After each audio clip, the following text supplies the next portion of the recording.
اللہ کے نام سے جو رحمان اور رحیم ہے۔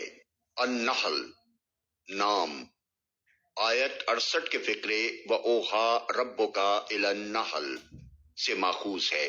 یہ بھی محض علامت ہے، نہ کہ موضوع بحث کا عنوان۔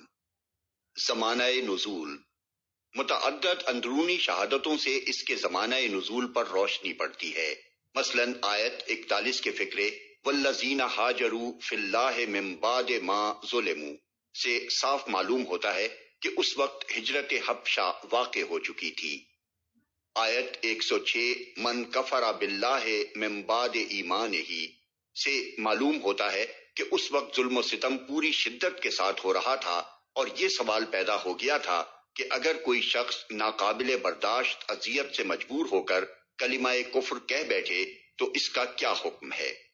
آیات 112 تا 114 وَضَرَبَ اللَّهُ مَثَلًا قَرْيَةً سے لے کر ان کنتم ایاہ تعبدون کا صاف اشارہ اس طرف ہے کہ نبی صلی اللہ علیہ وسلم کی بعثت کے بعد مکے میں جو زبردست قحط رونما ہوا تھا وہ اس سورے کے نزول کے وقت ختم ہو چکا تھا۔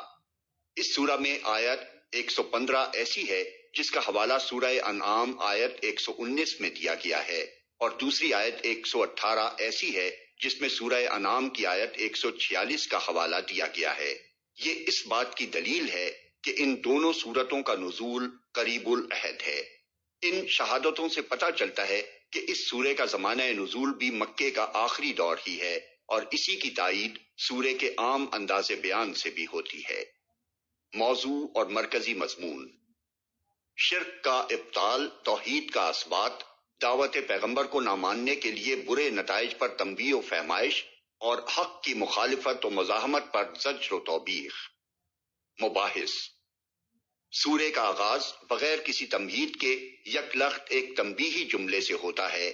کفار مکہ بار بار کہتے تھے کہ جب ہم تمہیں جھٹلا چکے ہیں اور کھلم کھلا تمہاری مخالفت کر رہے ہیں تو آخر وہ خدا کا عذاب آ کیوں نہیں جاتا جس کی تم ہمیں دھمکیاں دیتے ہو۔ اس بات کو وہ بالکل تکیہ کلام کی طرح اس لیے دہراتے تھے کہ ان کے نزدیک یہ محمد صلی اللہ علیہ وسلم کے پیغمبر نہ ہونے کا سب سے زیادہ صریح ثبوت تھا۔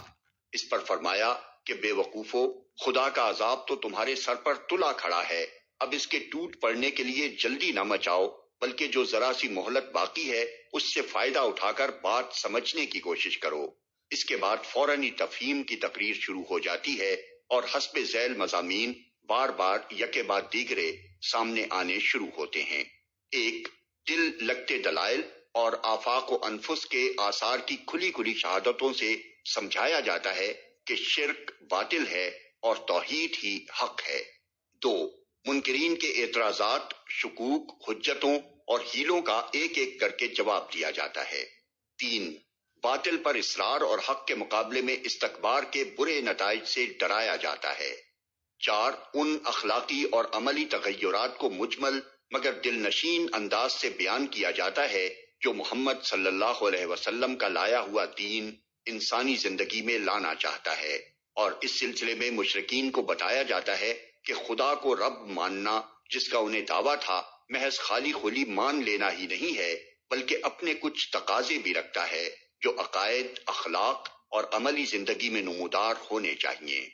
پانچ، نبی صلی اللہ علیہ وسلم اور آپ کے ساتھیوں کی ڈھارس بندھائی جاتی ہے، اور ساتھ ساتھ یہ بھی بتایا جاتا ہے کہ کفار کی مزاحمتوں اور جفاکاریوں کے مقابلے میں ان کا رویہ کیا ہونا چاہیے۔